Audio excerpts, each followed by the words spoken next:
In this video, we'll take a detailed look at the plot of the 11th season of Skibidi Toilets. This season is going to feature a lot of really interesting events that will have a significant impact on the future storyline. At the same time, I'll try to point out lots of details about this season that you might have missed.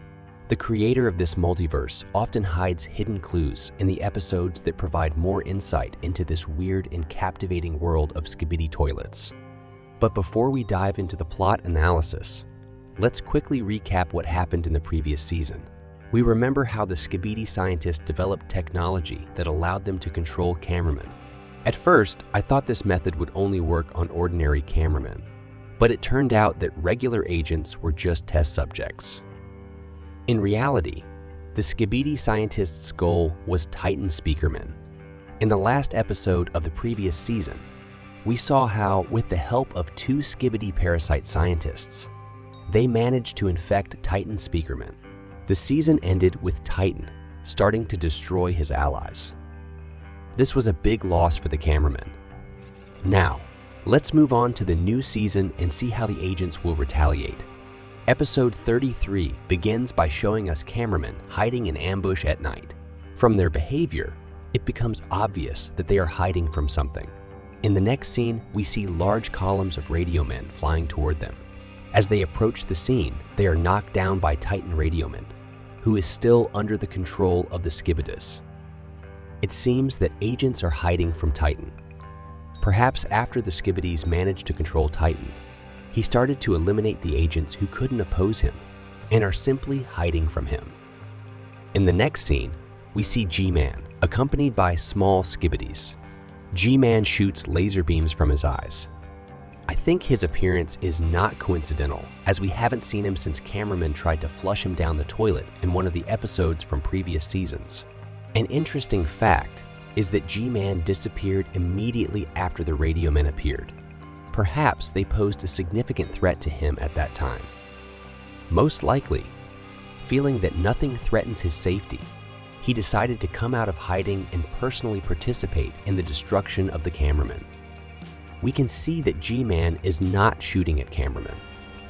He's using his eye lasers to demolish large buildings. If you look closely, you can notice that G-Man is destroying a building with the YouTube logo on it. I'll tell you later what I think the author intended with this. At the end of this episode, we see a new type of Skibidis. It's a kind of hybrid between a Skibidi and an agent. From its appearance, it's clear which agent served as the basis for this creature. In my opinion, it's a Radioman agent. This Skibidi has thin, long arms with something like claws. There's a device on its head, the purpose of which is not yet well known. This new creature can move quickly and climb tall buildings. Perhaps it was designed for catching and eliminating regular agents. From this episode, it's evident that Skibidis have taken complete control of the city, and agents are forced to hide. The inventions of the Skibidi scientists have given them a significant advantage. We can see that Skibidis haven't stopped at finding a way to control agents. They continue to create new creatures to keep evolving and improving. They understand that sooner or later, the agents will come up with a way to resist them. Let's go back to G-Man and think about why he's destroying a building with the YouTube logo. There's a theory that the author is suggesting that Skibidi Toilets have simply taken over all YouTube trends because of their virality and popularity.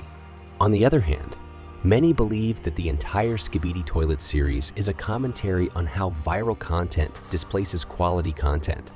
It's a parody of the kind of content that viewers consume mostly these days.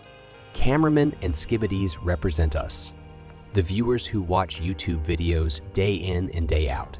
Skibidis, in the author's view, are people who embrace new trends and actively promote them, while cameramen are the few viewers who have managed to maintain a sense of taste despite all the new trends.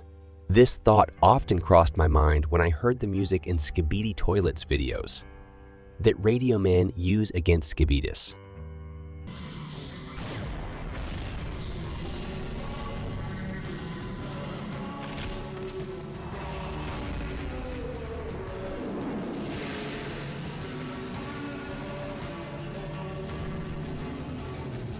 In the next episode, we see an agent fleeing from pursuit, entering an empty building. In the next frame, we see that a parasitized cameraman was chasing him. It turns out that it was a trap set for the cameraman.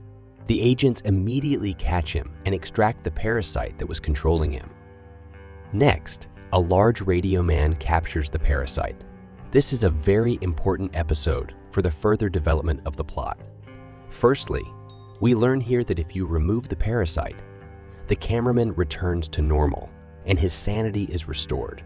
Secondly, judging by the scientists among the agents in the background, we can assume what they plan to do with the Skibidi parasite.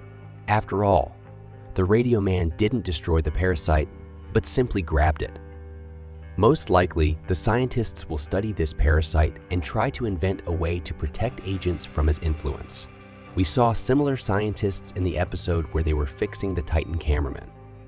Just as the next episode begins, we are shown the new weapons of the agents that they will use to counter the Skibidis. We see that this weapon can destroy the parasite without harming the agents. As soon as the tests of this device are successful, G-Man attacks the laboratory along with the Titan Radio Man. The agents fire their new weapons at the infected Radio Man, but nothing happens. The agents' weapons didn't work on the Titan, probably because, unlike regular agents, the Titan Radio Man was infected by a larger parasite. Therefore, we can assume that the agent's new weapon simply didn't have enough power to destroy the parasite that had infected the Titan and taken control of him. Next, we see that before Titan and G-Man destroy the scientist, he manages to pass the new weapon to an agent who successfully escapes. After all, this invention is crucial for Resistance, and it needs to be saved at all costs to be able to create its counterparts in the future. Most likely, in the upcoming episodes, we'll see a new version of this weapon, which the agents will use to rescue their allies. Perhaps in the new season, we'll see Titan cameraman again, who hasn't appeared for a while. It's likely that they will equip him with a larger version of this weapon, and somehow he will manage to save the Radio Man from the parasite, and together they will stand up against G-Man and other Skibidis.